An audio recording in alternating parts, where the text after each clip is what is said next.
Koppenberg, une colline qui vient hérisser le plat pays et avec une route qui vient fendre cette montagne, ce qui peut apparaître comme une montagne. Les coureurs sont encore tous groupés, ils étaient ce matin 188 au départ, il y a eu une échappée, celle des Belges Van Gelstels et Gavertz qui ont eu jusqu'à 7 minutes 40 secondes, mais ces deux coureurs qui sont des 100 grades, des coéquipiers, ont été avalés ensuite par le peloton, tout près d'ailleurs du Koppenberg, là où nous nous retrouvons. Évidemment, c'est un petit peu la bousculade, car dans ce Koppenberg, il n'y aura pas de place pour tout le monde. Vous savez, c'est un boyau très étroit. La route va tout de suite se rétrécir après un virage. Regardez maintenant, déjà, c'est l'ascension du Koppenberg. Qui voit-on en tête? Eh bien, le Hollandais Jan Raas, qui est considéré comme le grand favori de ce Tour des Flandres. Jan Raas impose la cadence dans cette ascension qui ne fait que 430 mètres, mais dont la déviation atteint 26%. En effet, le pourcentage varie entre 18 et 26%. Raas devant Gregor Braun, suivi par Anderson et Gilbert Duclos-Lassalle, le français, est en 4e position. Anderson se dégage. Raas continue. Il reste encore 250 mètres avec ses pavés au plein milieu où il est difficile de se faire un chemin, surtout derrière, car c'est la bousculade. Vous avez vu Peters, Frank Oost, le champion de Belgique, le champion de Hollande, Van de Velde, et nous retrouvons en tête Raas à droite, Anderson à gauche. Chacun essaie de prendre la portion de route la plus facile, la plus cyclable, pourrait-on dire. Et derrière, c'est à l'arraché. Aujourd'hui, il faisait relativement beau sur les Flandres. La route n'est pas trop glissante. Il y a beaucoup de monde. Les entrées sont payantes. Il faut payer un droit de 6 francs. Ce n'est pas très cher. Tout simplement pour amortir une prime de 4500 francs au sommet et amortir aussi les réparations des champs et des clôtures qui seront effectuées par la suite. Ainsi, les agriculteurs seront indemnisés. Raas devant Anderson. Gilbert Duclos-Lassalle, vainqueur cette semaine du Tour du Midi-Pyrénées, est en 3e position. Raas, Anderson, Braun a disparu, il craque un petit peu là-bas derrière. Voici Gilbert Duclos-Lassalle, Gregor Braun, il y a Ludo Peters, Van de Velde, Frank Oost, et on n'a pas vu Francesco Moser. Il était distancé, là, il s'est fait un petit peu piéger, Moser, alors que Mertens et Willems, Freddy Mertens et Willems ont abandonné. Derrière, ce n'est pas facile et bien souvent les coureurs préfèrent effectuer cette ascension à pied. C'est une véritable séance de cyclocross. Ce n'est pas facile aussi de progresser à pied en raison des cales qui sont sous les chaussures et qui glissent sur le pavé. Et certains coureurs marchent à côté de leur vélo, les autres en profitent pour souffler un peu, ou bien préfèrent prendre le vélo sur l'épaule, un petit peu comme dans un cyclocross. Voir les hommes de Crépel, ici, en particulier, vous avez vu Scherwen, Paul Scherwen.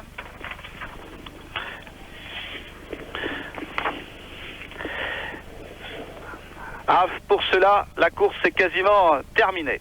Devant sont partis, je vous le rappelle, Jan Raas, Anderson, Duclos-Lassalle. Il y a eu sans doute une chute, ce qui provoque des cassures.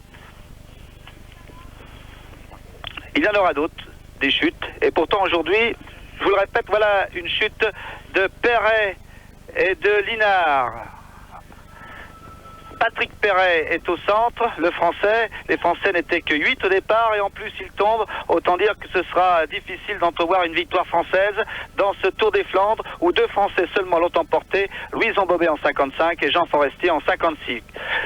Patrick Perret est reparti, aussitôt se forme un bouchon et évidemment pour les coureurs c'est maintenant difficile de continuer à bicyclette. La plupart préfèrent mettre pied à terre.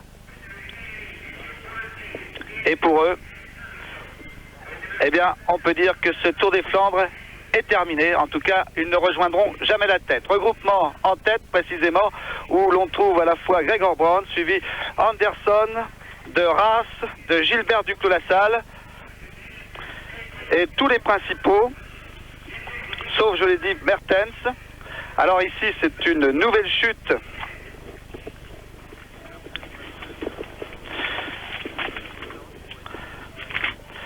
Nouvelle chute qui a mis à terre Bayans, le Belge. Et là, vous pouvez voir que Nieudorp continue doucement avec le dossard 187, tout comme son coéquipier Onox. Bayens étant tombé un petit peu plus tôt. Vous voyez, pour cela, c'est terminé. Ils sont désabusés alors que la course continue devant avec Raas, Anderson, Duclos-Lassalle, Brown, Host, Ludo Peters, Van de Velde, Pollentier. Voici Jan Raas, le favori. Sergent, un espoir belge. Neulens. Et vous avez aperçu aussi Hagedorn avec le dossard 123 en avant-dernière position. Voici le groupe de tête après l'ascension du fameux Koppenberg. On se retrouve tout à l'heure pour la fin de course. Eh bien Bernard Giroux, sitôt dit, sitôt fait, c'est à vous. François Janin, je vous disais que le favori c'était Jan Raas. On peut dire qu'il était quasiment seul aujourd'hui. On l'a vu en tête de bout en bout dans toutes les ascensions. Et Jan Raas n'est pas dans ce groupe tout simplement parce qu'il est devant. Il est parti seul, il s'est débarrassé de ses compagnons d'échappée. Après le Koppenberg, les hommes que vous voyez ont continué leur effort. Il y avait devant donc Van der Velde et aussi Hagedorn, Paul ici, accompagné de Pollentier, Anderson, Ludo Peters, Jan Raas, je vous l'ai dit, Van de Velde, vous l'avez vu, Guy Nullens et de Duclos-Lassalle qui était donc le seul Français parmi les 8 engagés à avoir un petit peu émergé dans cette bataille flandrienne. Mais Duclos-Lassalle a été victime soit d'une chute, soit d'un incident mécanique. Toujours est-il qu'il a disparu de ce groupe. D'un seul coup, la caméra a quitté ce peloton de tête et puis lorsqu'elle est revenue, eh bien, Duclos-Lassalle avait disparu. Il était relégué dans un deuxième peloton. Je le répète, Duclos-Lassalle a été soit victime d'un incident mécanique, soit d'une chute. En tout cas, il avait fait une très bonne course et une très bonne ascension du Koppenberg, comme vous l'avez vu précédemment. Dans un deuxième groupe, il y avait aussi Francesco Moser, il y avait Luberding, il y avait Pevenage, il y avait Gregor Braun, qui n'avait pas pu soutenir le rythme imposé par Jan Raas. Toujours est-il que le groupe des outsiders a concédé rapidement du terrain, une trentaine de secondes en 10 km. Il était pointé ensuite à 2 minutes 50. Et puis là, tout à l'heure, sur le passage sur la ligne, la différence était de 5 minutes avec un coureur seul en tête, je vous l'ai dit, Jan Raas, poursuivi ici par le groupe que vous voyez actuellement dans lequel se trouve Collins, qui lui a été le seul à pouvoir revenir, Luc Collins, qui est originaire de Gand, donc tout à côté d'ici de Merbeck où est jugée l'arrivée. Luc Collins a pu revenir sur le peloton de tête, avant que Raas d'ailleurs ne s'en échappe. Il est précédé par Guy Nullens, il y a également Van der Velde qui est un coéquipier de Jan Raas et qui ne court pas, qui ne roule pas. Paul Hagedorn, un petit peu plus loin devant. Il y a aussi Sergent, qui est un espoir du cyclisme belge. Ludo Peters, coéquipier, lui aussi, de Jan Raas, et qui ne fait pas la course également, n'assure pas le train, mais au contraire coupe les relais. Anderson, qui est sans doute le plus vaillant avec Michel Pollentier. Mais je crois que là, face à l'armada hollandaise, face au pouvoir imposé par Jan Raas et ses coéquipiers Ludo Peters et Van de Velde, eh bien, ces hommes ont un petit peu capitulé, aussi bien Pollentier que Anderson. Ils étaient 188 au départ, nous vous l'avons dit tout à l'heure, 8 Français seulement, et cela on peut le regretter. Signalons la présence de 2 équipes françaises seulement, la Redoute Motobécane dirigée par Philippe Crépel et Peugeot Shell dirigée par Roland Berland. Alors j'ai à mes côtés Bernard Vallet qui accompagnait ces coureurs, qui faisait partie des 8 courageux. Bernard, que s'est-il passé pour vous? Comme vous avez pu le voir, c'est une course où il faut arriver très bien placé dans les portions pavées, et notamment dans le Koppenberg. Et c'est vraiment une bagarre infernale, il ne faut pas avoir peur du mot, et tout le monde veut rentrer dans les 10 premiers dans ces passages. Et il faut vraiment être un spécialiste pour pouvoir frotter de cette façon et surtout très bien marcher. Les coureurs en conditions moyennes, ça pardonne pas du tout. Voilà son ombre, mais le voilà en chair en os. Il s'agit de Jan Raas qui possède maintenant 40 secondes d'avance, qui est parti chercher cette deuxième victoire dans le Tour des Flandres. Rappelons qu'il l'avait déjà emporté. Ici, Jan Raas en 79 devant De Meyer et Willems. Mais Jan Raas est un spécialiste qui se trouve très à l'aise d'ailleurs sur ces routes sinueuses et parfois humides, accompagné de vent, ce qui gêne bien sûr la progression des coureurs, car Jan Raas avait déjà terminé aussi 2 fois 3e ici à Merbeck dans ce Tour des Flandres. C'était en 80 et en 81. Il y avait des absents, il y a beaucoup d'absents dans ce Tour des Flandres. Il y en a certains qui sont excusés pour cause. Ils sont blessés, comme Sean Kelly, vainqueur du Critérium international de la route et du dernier Paris-Nice. Kelly était victime cette semaine dans le Tour de Midi-Pyrénées d'une fracture de la clavicule. On a beaucoup regretté son absence car il aurait été sans doute le plus sérieux opposant de Raas ici dans ce Tour des Flandres. Knetemann, coéquipier de Raas, lui aussi s'est blessé en début de semaine. Il souffre d'une double fracture ouverte de la jambe droite. Sa saison est terminée et même on s'interroge beaucoup sur la suite de sa carrière car cette blessure est évidemment très dure, très sévère pour un coureur cycliste. Ça se voit souvent en football, c'est assez rare dans le cyclisme. Toujours est-il que Knetemann est alité, et en tout cas cloué à l'hôpital pendant un bon bout de temps. Espérons que sa carrière ne sera pas compromise. Absence aussi de Eric van der Aerden, qui est le grand espoir belge, qui lui aussi a été victime d'une chute aux 3 jours de la panne et qui n'a pas pu se présenter au départ. Eric van der Aerden, un nom à retenir, on l'a vu dans Paris-Nice.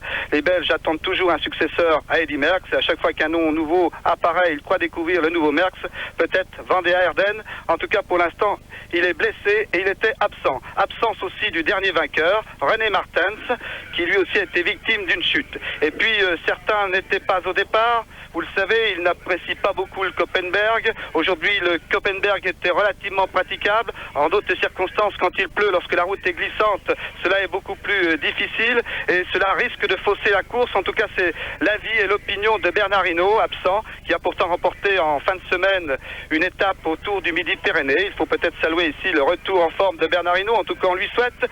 Quant à Saroni, lui aussi, il n'aime pas du tout le Koppenberg et il était absent. Alors, Bernard, alors que nous voyons ici la progression de Jan Raas qui doit se trouver à 7 ou 8 km de l'arrivée et qu'il est bien parti pour l'emporter, il a 40 secondes d'avance. Les absents ont-ils eu tort? Quel est votre avis, vous qui étiez présent? Je ne me permettrai pas de juger, mais enfin il est certain, vous parliez du Koppenberg qui était praticable, je peux quand même vous dire qu'il y a absolument 10 à 12 coureurs qui ont passé en vélo. Ensuite derrière ça a chuté, est-ce une chute volontaire ou involontaire, ça je ne me permettrai pas de vous le dire. Mais une fois que les 10 coureurs ont passé, tout le monde a mis pied à terre. Vous savez, c'est un petit peu du cyclocross et d'ailleurs l'échappée est partie là-dessus, mais enfin il n'y a quand même pas de miracle. On retrouve quand même les grands favoris et notamment Jan Raas qui était devant. Mais comme je vous dis, toute la journée, c'est une bagarre infernale pour rentrer dans les 10 premiers dans les pavés et notamment ce fameux Koppenberg. Et quand on voit que sur 180 coureurs, seulement une dizaine de coureurs ont passé en vélo et tout le reste à pied comme on pouvait, je me demande si les absents ont-ils vraiment tort. Je me pose quand même la question. Oui, mais en tout cas, c'est une course de première catégorie. C'est un petit peu comme les équipes de football. Si les équipes de football refusaient de participer à la Coupe de l'UEFA. Non, mais il est certain, c'est une très très belle course. C'est certainement la classique la plus dure et une des plus belles. Mais enfin, quand on s'appelle Monsieur Hinault et qu'on peut gagner le Tour d'Espagne, le Tour de France ou le Championnat du Monde, est-il en droit de venir mettre sa saison en danger au risque d'une chute? Il faut reconnaître que toute la journée, tous les 10 km, c'est des chutes qui se produisent sans arrêt. Avant le ravitaillement, je crois qu'une trentaine de coureurs se sont couchés dans le peloton. À chaque entrée de pavé, c'en est une dizaine qui tombent. Et ma foi, il y a certains coureurs comme Jan Raas a choisi des objectifs comme les classiques. Je pense à Bernard Hinault et Giuseppe Saroni qui ont peut-être choisi d'autres objectifs. Je ne peux pas me permettre de juger, mais ils ont peut-être leur raison aussi. Voilà, Peter Post vient couper un petit peu le vent de Jan Raas en s'entretenant avec lui. Et il est vrai qu'il y a Bernard Hinault, on pense toujours à Bernard Hinault dans le cyclisme, c'est normal, c'est notre plus valeureux représentant, mais il n'y a pas que Bernard Hinault, il y avait d'autres équipes qui auraient pu être au départ. On n'a pas vu Zotemelk, par exemple, qui n'est pas français mais qui appartient à une équipe française. C'est juste, c'est à regretter, c'est quand même une très très très belle course, c'est quand même le Tour des Flandres reste le Tour des Flandres et il est certain que ce matin, les 8 Français, on était un petit peu perdus dans ce peloton, un peu triste et on avait beau essayer de se remonter le moral avec Jacques Bouxis, on était vraiment submergés par tous ces étrangers. Oui, il y avait plus de journalistes français que de coureurs cyclistes français au départ. Oui, en effet. Ce matin, en faisant le petit tour, je me suis aperçu qu'il y avait pratiquement autant de journalistes français que de coureurs. Regardez, Jan Raas contre le vent, ce sont les kilomètres les plus difficiles. Il se met en danseuse pour respirer un peu. Il se retourne, vous l'avez constaté tout à l'heure avec la vue d'hélicoptère. Son avantage maintenant doit dépasser les 40 ou 45 secondes. Je crois qu'il faut revenir sur Jan Raas qui était vraiment très à l'aise aujourd'hui. Il a abordé le Koppenberg en tête. Ça a été comme ça dans les 12 difficultés qui ont hérissé ce Tour des Flandres. Il était toujours devant. Il a toujours imposé sa loi poids et son rythme. Et puis tout à coup, quand il a eu envie de déposer ses coéquipiers, eh bien, il a pris l'autre côté de la route et il est parti. Ses coéquipiers, disons ses compagnons d'entraînement, il est parti seul et il a fait la différence. Il a été... C'est indéniable, l'homme qui a marqué ce Tour des Flandres et la victoire lui revient de droit. Que pensez-vous là pour l'instant? Il fait la différence. Indiscutablement, vous avez raison. Jan Raas est absolument le coureur qui submergeait ce peloton aujourd'hui. Dès le départ, je l'ai vu très très à l'aise toute la journée. Il était constamment entouré d'une équipe absolument remarquable. D'ailleurs, quand on pense que derrière, sur les 8 coureurs, il a 2 équipiers. Sur le petit groupe derrière qui doit être à 4-5 minutes, il y a encore 3 ou 4 à l'aide. Et je pense que quand on a dans une équipe un coureur comme Jan Raas, les équipiers, on est également survoltés. Hein. Oui, on voudrait bien savoir ce qui s'est passé pour Duclos-Lassalle qui avait fait un bon début de course et puis qui tout à coup a disparu, je le répète, soit sur incident mécanique, soit sur chute. 2 Français l'ont emporté, je vous l'ai dit, il convient quand même de leur rendre hommage puisque c'est en 1955 Huizon Bobet qui avait remporté donc le Tour des Flandres. En 1956, son coéquipier de l'équipe de France, Jean Forestier. Et puis l'an dernier, le premier Français avait terminé 38e, il s'agissait de René Bittinger. Quant au dernier coureur à figurer sur le podium, ici au Tour des Flandres, c'était Cyril Guimard, 3e. Le vainqueur était Dolman, c'était en 71, alors que Guy Siby, lui, avait terminé 2e, mais fut déclassé par la suite en raison d'un contrôle antidoping positif. Toujours Jan Raas, signalé avec 45 secondes d'avance. La semaine prochaine, Raas pourra peut-être rééditer son exploit l'année dernière. Il avait triomphé dans Paris-Roubaix, on s'en souvient. Lui qui avait eu beaucoup de difficultés justement à s'imposer dans l'arène des classiques Paris-Roubaix, organisée par nos confrères de l'équipe et du Parisien. Et Jan Raas s'était enfin imposé. Et il pourrait bien recommencer, rééditer son exploit la semaine prochaine.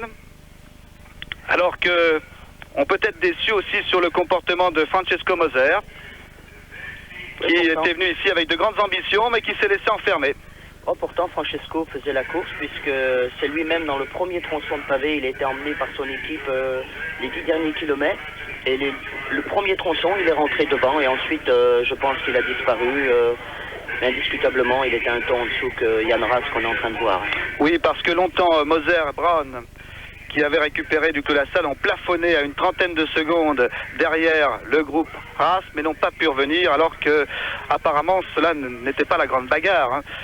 C'était au train que continuaient les 2 groupes, et Moser, Brown n'ont pas pu combler cet écart d'une quarantaine de secondes. Voici Merbeck qui accueille donc le Tour des Flandres. C'est un peu la fête ici, ça sent bon la frite, la bière, et on est bercé au rythme d'Adamo ici, tout au long de ce Tour des Flandres, où on rencontre des groupes cyclistes. On a rencontré ce matin un groupe peut-être de 250 cyclistes, amateurs de cyclisme, c'est-à-dire des gens qui font simplement du vélo pour leur plaisir.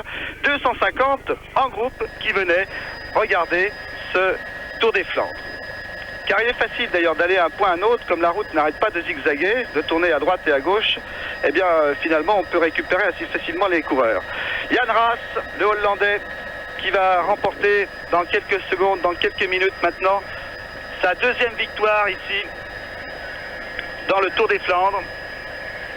Derrière, je ne sais pas si on se battra pour une place d'honneur. Anderson, qui lui aussi a été très brillant et qui doit être théoriquement présent la semaine prochaine au Tour of America,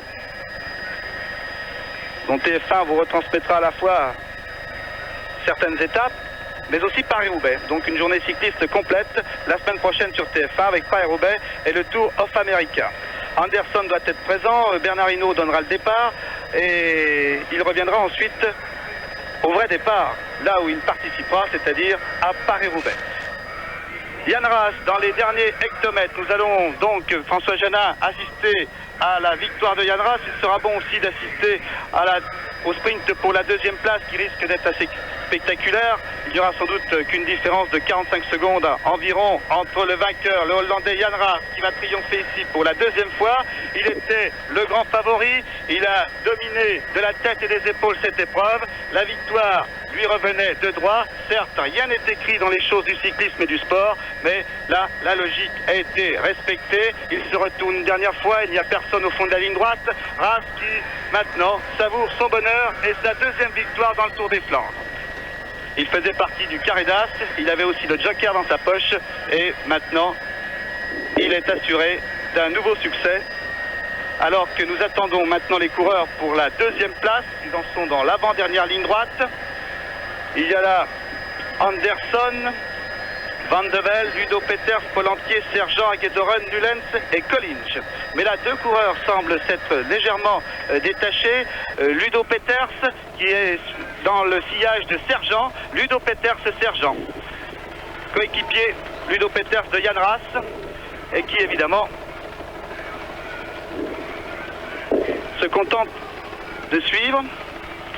Peters et Marc Sergent qui en est à sa deuxième année professionnelle. Sergent qui est un petit peu déçu, c'était un espoir, un grand espoir belge l'an dernier, il a déçu, mais cette année il a pris un départ plus prudent, il a suivi une préparation plus sérieuse et apparemment donc il semble se reprendre. Sergent devant Peters, lui aussi c'est un vieux renard comme Jan Raas et il a du métier, et là Sergent va avoir du mal sans doute à s'imposer face à Peters, surtout que Peters a une excuse, il doit ménager le terrain pour Jan Raas. Voici la dernière ligne droite, il y a 1 minute 18 maintenant que Jan Raas est passé, toujours Sergent devant Peters pour la deuxième place, derrière on se rapproche dans le groupe, Peters se dégage sur la gauche de la route pour lui, sur la droite de l'écran pour nous, Peters va terminer deuxième, c'est indéniable là aussi, c'est le doublé de l'équipe Raleg, deuxième Peters, Sergent se retourne pour préserver sa troisième place, troisième Sergent, quatrième Collins, cinquième Nulens, sixième Van Aguenoren et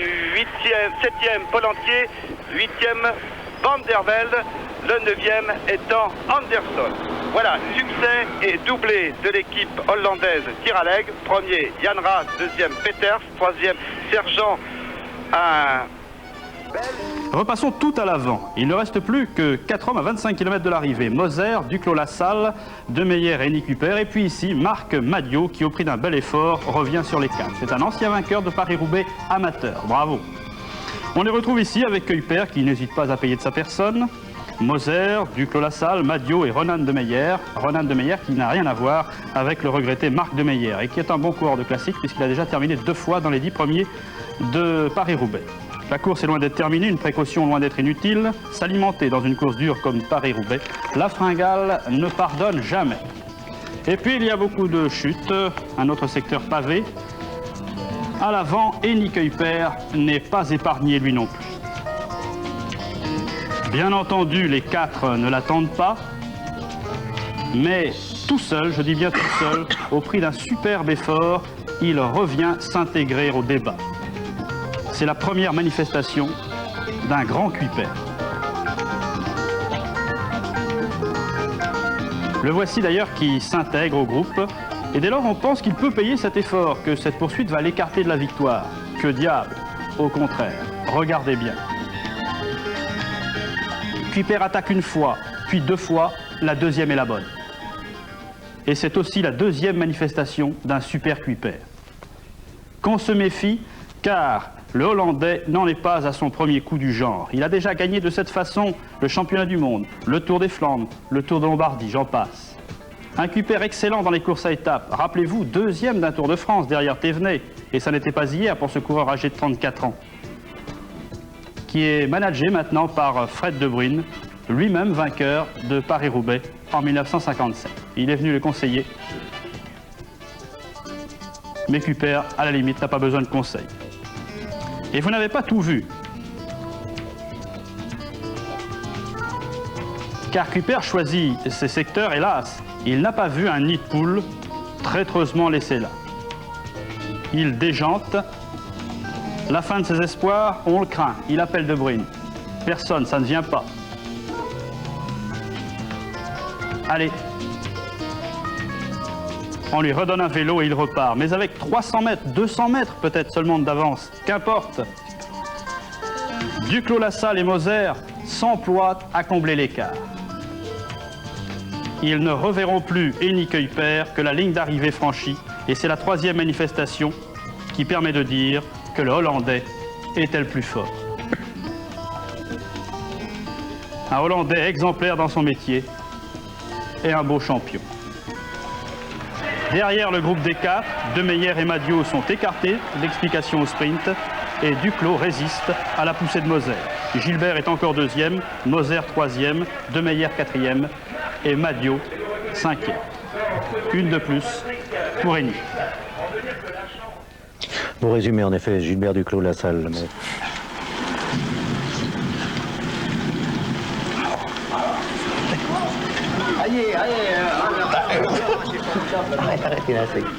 Le fond sonore est fourni par Bernard Hinault.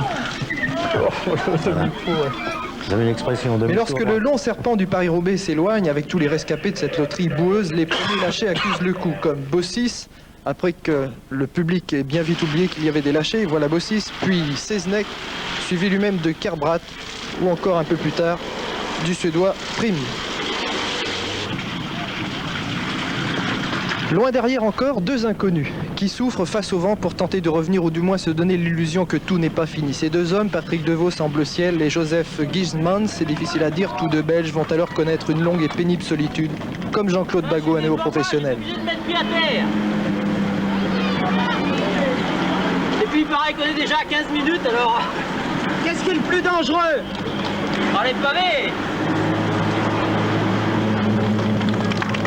C'est ton premier Paris-Roubaix? Ouais. Alors, quelle impression? Dur.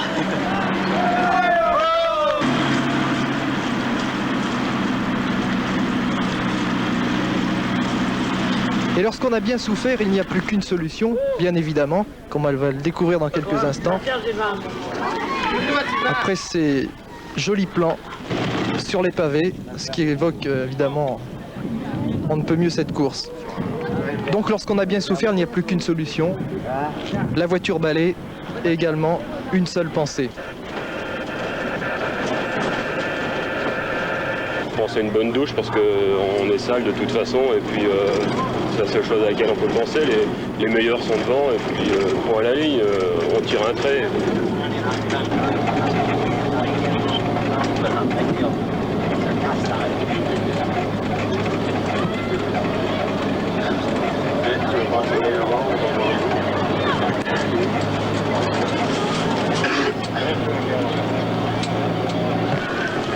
Bon, j'arrête là, moi. Ça va vite. Hey. Te laisse les descendre.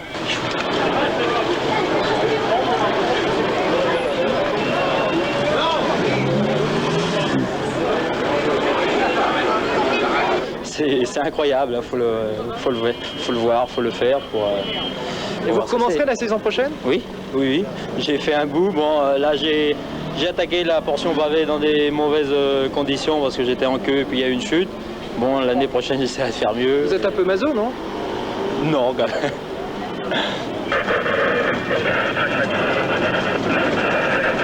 Il y a des moments où on est bien content qu'ils abandonnent. Ils ont l'air crevés? Parce que quand on reste derrière pendant 50 km qui nous font perdre 1 heure, on est aussi content qu'ils montent dans la voiture. Hein.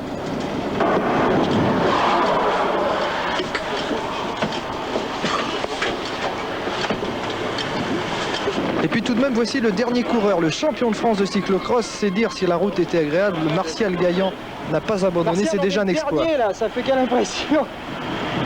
Bah, je sais pas, j'étais en début de course tout à l'heure et puis maintenant je m'en fous dernier. Il y a eu pas mal d'abandons, il semblerait. Ouais, beaucoup de chutes. Hein. Dès le début, ça glissait, il y en a eu partout. Enfin, parmi ces traînards, on trouve aussi le meilleur grimpeur 82, le Suisse Beat Breu dans la boue. Pour lui, Paris-Roubaix ressemble à un cauchemar.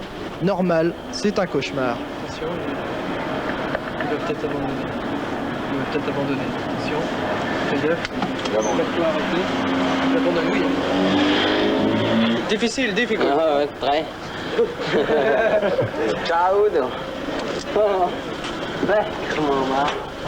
Vous parliez, Daniel Casal, de Jan Raas. Eh bien, Jan Raas se trouve dans un groupe de poursuivants, un gros groupe de poursuivants, avec Jan Raas lui-même, bien sûr. Donc, il y a aussi Wijnans, il y a aussi Anne Graf, de la même formation, c'est-à-dire la formation Tiralec que Jan Raas. Il y a également le jeune Van der Poel, il y a De Wilde. Et puis, il y a un homme que vous apprenez à connaître, et vous connaissez depuis Liège-Bastogne-Liège, qui s'appelle Steven Rocks. un Rox particulièrement brillant tout au long de la journée et qui est avec quelques autres à l'origine de cette grande échappée qui aurait pu aller jusqu'au bout d'ailleurs, qui a groupé 8 hommes avec Haas, Zoutmel, Van der Poel, De Wild, Anderson et Boyer. Cette échappée qui a avorté en raison précisément de la demande insistante de Peter Post auprès de Haas, lui demandant de ne pas assurer les relais avec Wijnands, car derrière il y avait d'autres hommes de la formation Raleigh et bien entendu plus on est de coureurs, plus on est à tirer sur le guidon et plus on a des chances de remporter la victoire ici à Mersenne. Mais en tout cas, ces deux hommes l'ont compris. Anderson en particulier ont compris que les hommes de la formation Raleigh étaient en train d'ourdir un complot. Et Anderson s'est dressé sur ses pédales à 25 km de l'arrivée, entraînant avec lui Joop Zoutmelk, et ce qui nous vaut maintenant la situation que vous connaissez. Disons que la course a démarré assez lentement puisque nous avons eu une centaine de kilomètres avec un seul homme échappé, un inconnu qui s'appelait Van Gerwen, mais c'est précisément la fin de course, disons les 50 à 60 derniers kilomètres qui sont prépondérants dans cette course puisque nous n'avons pas moins de 17 côtes à grimper dans le final. Au total, 25 côtes pour les 242 kilomètres. Pour l'instant, donc, nous n'avons pas l'écart qui devrait excéder, au dernier pointage, il excédait 30 secondes, il était de 30 à 40 secondes pour Anderson et Joop Zoutmelk, alors que nous allons donc atteindre le Koberg, qui lui est situé, je vous l'ai dit, à 15 km de l'arrivée, mais ce n'est pas la dernière difficulté. Roland Berland, directeur sportif d'Anderson, vient ici le conseiller, vient lui parler des écarts, lui dire sans doute les braquets adoptés, lui parler de la fin de course, une fin de course du reste qu'Anderson connaît, car il a déjà participé à cette Col Race l'année dernière, mais sans grand succès. C'était plutôt son ami Stephen Roche qui était au commandement, un Stephen Roche qui a pu terminer l'année dernière en deuxième position, derrière l'inévitable Jan Haas.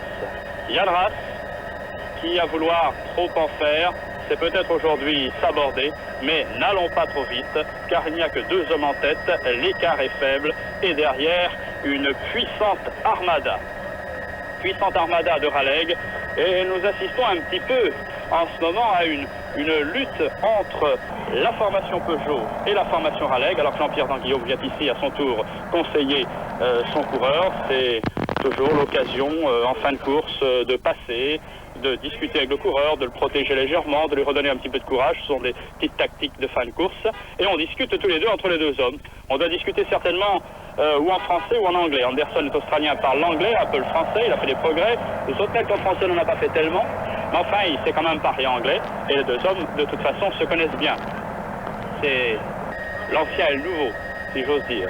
En effet, 25 ans pour Anderson, 37 ans pour Joop Zoutmelk. Décidément, ce yoke, comment pourra-t-on l'abattre? C'est une façon de parler, bien sûr, car on adore Joop Zoutmelk, un coureur consciencieux qui fait admirablement son métier et qui fait honneur à la profession de coureur cycliste, si tous pouvaient suivre son exemple. Derrière donc un peloton d'une trentaine d'hommes, oh non, il n'y a pas 30 hommes, il y a, disons, une vingtaine d'hommes. Un peloton qui s'est reformé et qui comprend d'autres Peugeot, c'est-à-dire Roche et Duclos-Lassalle, avec Millard au dernier pointage. Mais je vous parlais d'une lutte d'influence, une lutte de prépondérance. Peugeot et Raleigh se les disputent en effet. Les Peugeot, peu avant de prendre l'antenne, eh bien les Peugeot étaient en train de tenter de museler le peloton. Et croyez-moi, museler des hommes comme Haas, comme Hanegraaff, comme Prime, je vous en passe des meilleurs, puisque deux précisément des meilleurs ne sont pas là. Il s'agit de Gerrit Detman, rappelez-vous, qui a été blessé à l'occasion de l'épreuve à travers la Belgique, qui s'est fracturé le poignet et le tibia à Waregem, et Theo de Rooij, cela c'est plus récent, à l'occasion d'une course de kermesse en Belgique. Voilà, nous entamons maintenant le Koberg, vous voyez. Et il reste donc une quinzaine de kilomètres, vous l'avez vu, à accomplir. Nous finissons pratiquement même le Koberg.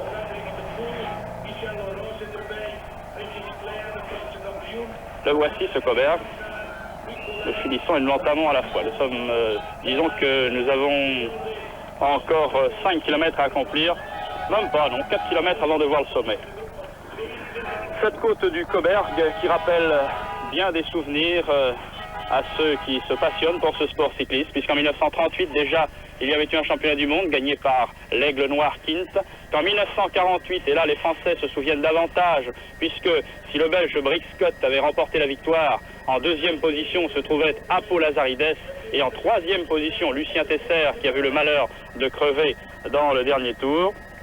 Et puis nous avons également un championnat du monde en 1979, et là la victoire est à placer au crédit de Jan Raas devant Dietrich Thurau, avec une chute de Mataglin en fin de course. Bernaudot avait terminé en troisième position, alors que nous avions assisté dans les derniers hectomètres de la course à l'échappée en solitaire de André Chalmel.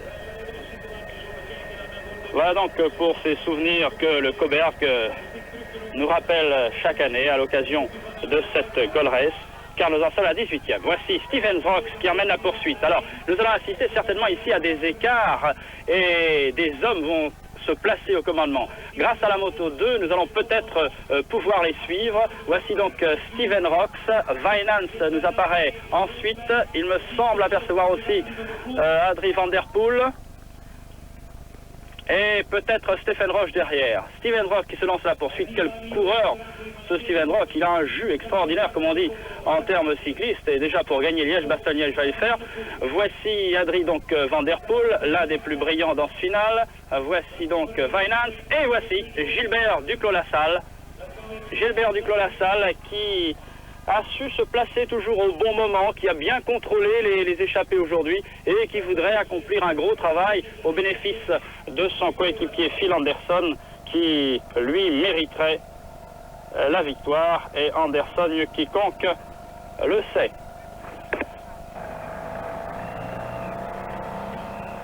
Nous voici donc après ce Cauberg. Il y a encore un léger faux plat, et nous allons donc être à la fin de cette montée.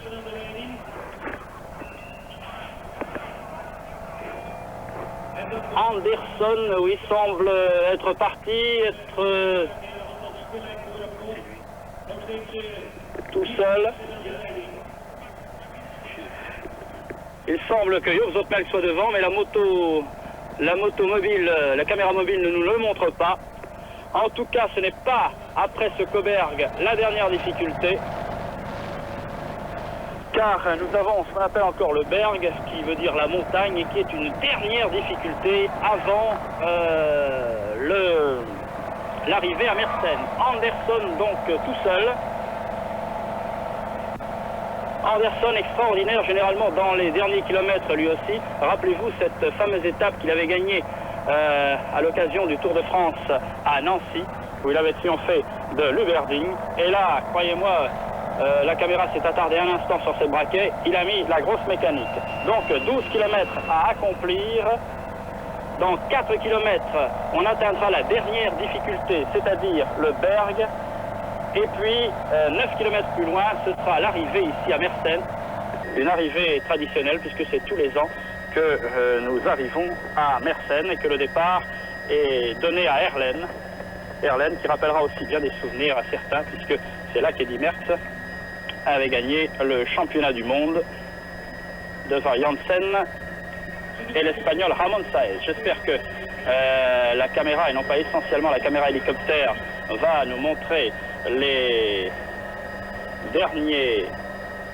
ces derniers kilomètres plus avant, car nous ne savons pas exactement ce qu'est devenu Joop Zoetemelk. Il a disparu de nos regards et nous voudrions bien savoir ce qu'il est devenu. Vous voyez, vous apercevez Duclos-Lassalle, vous apercevez Rocks ici en troisième position, Van der Poel, Raas est là également. Vous voyez si ce final est animé, et Anderson a-t-il des chances de tenir tout seul face à ces hommes déchaînés derrière? Bien difficile de le dire. En tout cas, son écart ne semble pas particulièrement important. Il ne doit pas excéder encore 30 à 40 secondes. Et c'est la raison pour laquelle il ne faut pour l'instant encore jurer de rien. Vallet Vallet, qui se trouvait dans un bon groupe d'échappés, qui a contrôlé une petite partie de la course à une quarantaine de kilomètres de l'arrivée et qui s'est trouvé bien placé dans le Kuttenberg. Et Gilbert Duclos-Lassalle et Raas sont là. Vous voyez, si Gilbert Duclos-Lassalle contrôle bien pour son ami Anderson, on freine un peu, toutes les ficelles du métier là sont bonnes, croyez-moi. Et nous semblons apercevoir Régis Clerc également là-bas sur la droite. Régis Clerc que nous avions aperçu dans ce final de Liège-Bastogne-Liège, qui avait même été longtemps en tête puisqu'il était parti bien avant la côte de la Redoute et qu'il avait dû laisser fuir ses compagnons un peu avant la côte des Forges. Finale traditionnelle de Liège-Bastogne-Liège.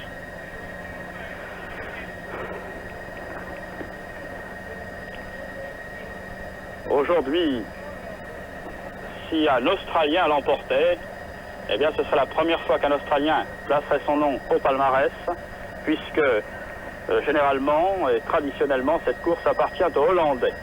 Les Hollandais qui ont remporté 8 fois cette Gold Race, alors que les Belges l'ont remporté 7 fois. Mais 8 victoires pour la Hollande, avec 5, bien entendu, pour Jan Raas. Les autres trublions étant notamment Harry Den Hartog, qui avait réalisé sur ce parcours la meilleure moyenne avec 43 km 200. L'autre Hollandais vainqueur étant Harry Stevens. On ne fera pas aujourd'hui, semble-t-il, la meilleure moyenne, mais enfin on fera tout de même une moyenne acceptable de l'ordre de 39 km/h.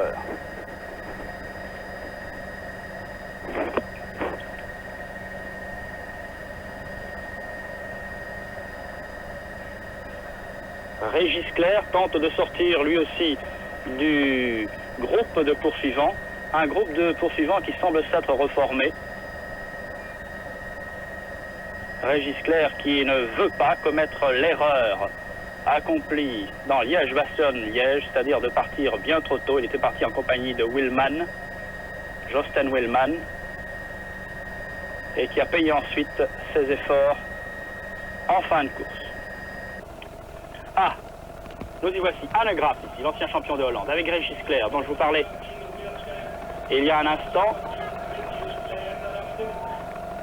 Voici Boyer, l'Américain, qui était dans les 8 échappés avant que cette échappée à 2 ne se dessine. Adrie Van Der Poel, Stephen Roche est là. Stephen Roche plutôt est là également, et Rox avec lui. Stephen Roche et Steven Rox. Jan Raas, que vous apercevez là-bas, bien présent aussi. Nouveau démarrage du Régis Clerc. Le champion de France fait honneur à son maillot. Stephen Roche se lance à sa poursuite. Il veut protéger lui aussi Anderson. On fait une belle course d'équipe chez les Peugeot. Et du reste, les deux grandes formations à faire cette course, eh bien ce sont les Peugeot avec Stephen Roche ici. Et les Raleigh. Et voici Rox à nouveau. Nous sommes à 9 km de l'arrivée.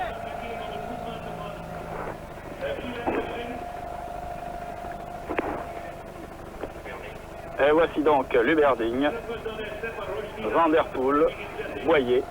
Ce sont des hommes forts un peu de la course, parce que ces coureurs, nous les avions vus donc échapper dans le Kuttenberg, une échappée qui aurait pu aller très loin, qui aurait pu aller à l'arrivée d'ailleurs. Mais c'est cet homme que vous voyez ici qui a tout fait échouer, c'est Jan Raas, conseillé par son directeur sportif Peter Post, je vous l'ai dit tout à l'heure. Ah, les Hollandais ne veulent pas que cette classique leur échappe.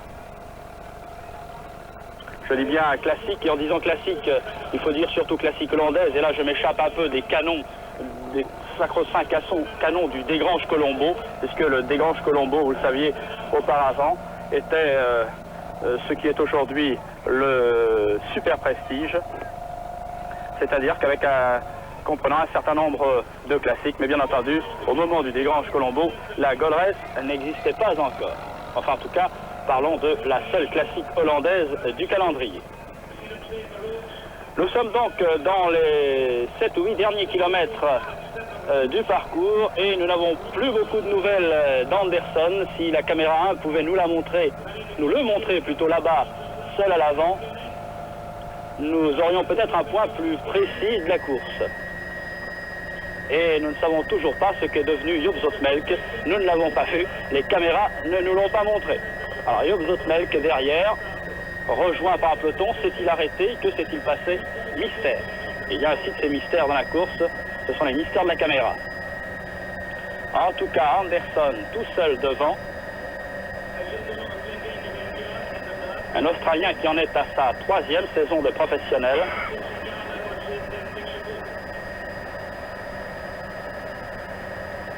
Et tout Australien qu'il est né à Londres, qui a fait venir son épouse des États-Unis ou d'Australie. Enfin, c'est une Américaine en tout cas. Elle a un peu été en Australie avec lui, ils sont venus en France et Phil, de temps en temps, bien, la formation Peugeot lui permet d'aller s'aérer dans son pays. Ça fait partie du jeu. Et d'une manière générale, Phil revient de ses vacances avec un tonus extraordinaire. Phil Anderson donc toujours en tête. Phil Anderson qui doit être dans les 6 derniers kilomètres de cette 18e Gold Race.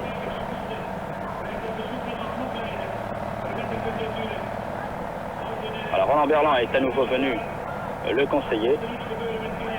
Il peut tenir Anderson, il est capable de le faire, car il a une puissance extraordinaire et c'est un homme des fins de course.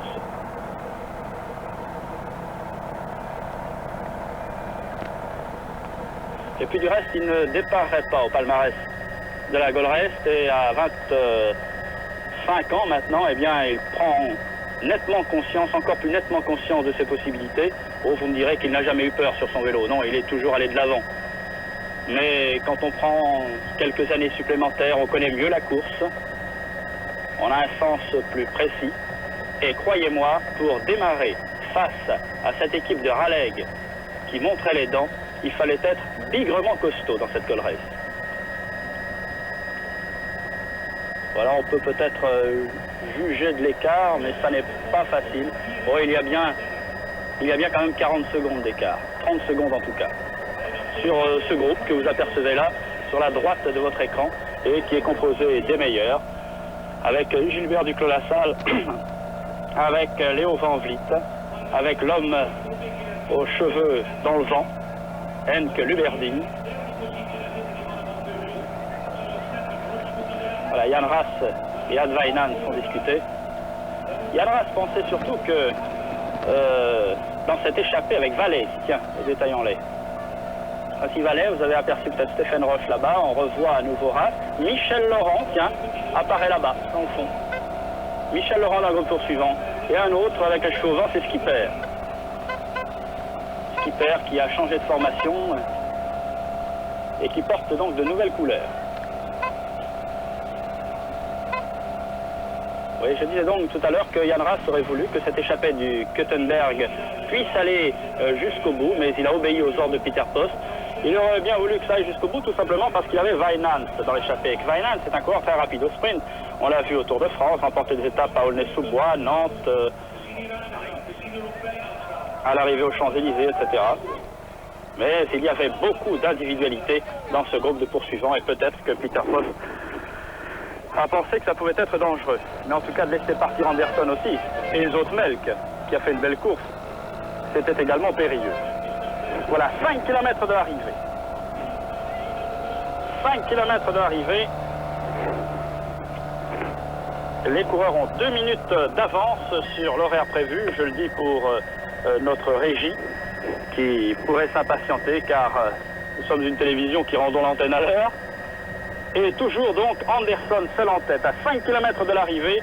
Si derrière ça ne réagit pas promptement, si les Raleigh mettent du temps à s'organiser, si le rythme continue à être cassé par les hommes de la formation Peugeot, je veux dire surtout Duclos-Lassalle et Stéphane Roche, eh bien alors Anderson là a toutes les chances de terminer brillamment en solitaire. Et Jan Raas, de ce fait, n'inscrira pas son nom pour la 6e fois au palmarès.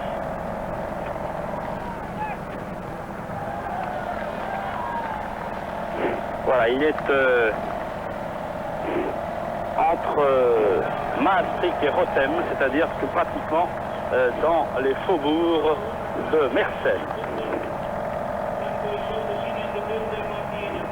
Phil Anderson, 5e l'année dernière de la Gold Race, vainqueur de la 2e étape du Tour, et il a fini tout de même 5e au classement général. Un coureur qui était venu à l'Athletic Club de Boulogne-Billancourt, la CBB, si cher au cœur de Mickey Viegand, et qui s'était tout de suite signalé par d'excellentes victoires, puisqu'il avait gagné le Tour de l'Essonne, et qu'il avait également gagné, et surtout gagné, le Grand Prix des Nations. Donc un homme bien taillé pour l'effort solitaire.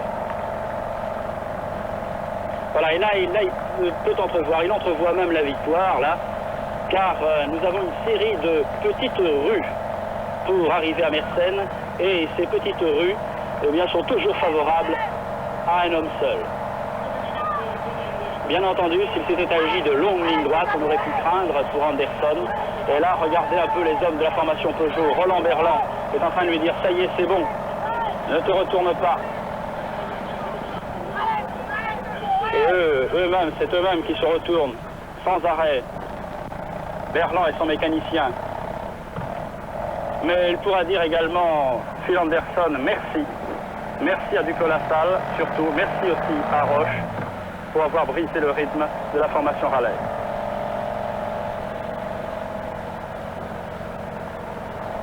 Et il faudra ce soir saluer un authentique exploit.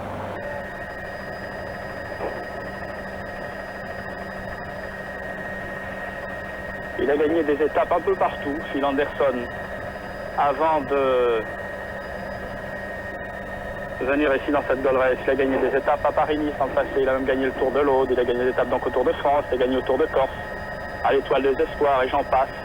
C'est vous dire s'il a déjà un palmarès bien bâti, solidement établi. Mais il lui manquait peut-être une grande victoire afin qu'il s'affirme davantage. Et je parlais tout à l'heure à propos de Joop Zoetemelk d'exemple, eh bien Phil Anderson aussi dans sa profession en est un. Parce que voilà ce garçon des antipodes qui est venu courir chez nous, qui fait preuve d'une conscience absolument extraordinaire, qui fait bien son métier, qui suit une hygiène alimentaire absolument rigoureuse, qui ne se permet de déroger en rien, eh bien Phil Anderson trouve ici la récompense de tous ses efforts. Et croyez-moi, cette victoire sera sans doute saluée en Australie par un peu plus de 5 lignes, car il nous dit généralement, oh bah tiens, j'ai gagné ici, j'ai gagné une étape là, au Tour de France, etc. On salue toujours ces victoires par 5 lignes dans le Grand Journal d'Australie. Eh bien cette fois peut-être qu'il en aura davantage, car triompher dans une belle classique hollandaise comme celle-ci, eh bien ça mérite la une. Voilà, Phil Anderson en termine.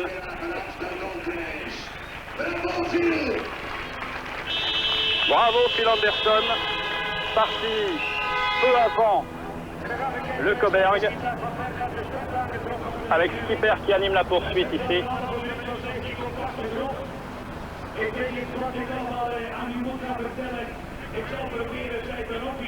Arrivé ici pour la deuxième place, c'est Weinand semble-t-il qui va l'emporter. Nous avions à droite Duclos-Lassalle et Raas qui part aussi. Attention, stop, c'est Raas.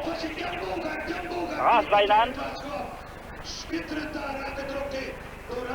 Voilà, nous avions donc 4 minutes d'avance si on nous montre le sprint un petit peu, on va voir, nous avons un écran tout petit, absolument minuscule, et il nous est difficile. Voici Weinand là sur la droite, Raas sur la gauche, Régis Clerc est un peu derrière, Duclos-Lassalle essaye de passer à son tour, et c'est Raas qui semble terminer deuxième. Ah non, c'est peut-être Govart. Ou Likens, Govart ou Likens qui termine en deuxième position, Raas troisième. Et en quatrième position, Weinand. En tout cas, magnifique victoire magnifique victoire de Phil Anderson. Un Phil Anderson qui, je le répète, a su déjouer tous les plans de la formation Raleigh. Un Phil Anderson qui a couru comme un grand professionnel, comme un vieux briscard, et il n'a que 25 ans. Un Phil Anderson qui a compris que Jan Raas, dans l'échappée des 8, avec Wijnands, Zoutmel, Van der Poel, De Wiel, Rox et Boyer, était en train de saboter cette échappée et que l'espoir allait être pratiquement perdu. Anderson, à l'entrée de Valkenburg, est parti. Il a emmené Joost Zoutmelk avec lui. Qui va en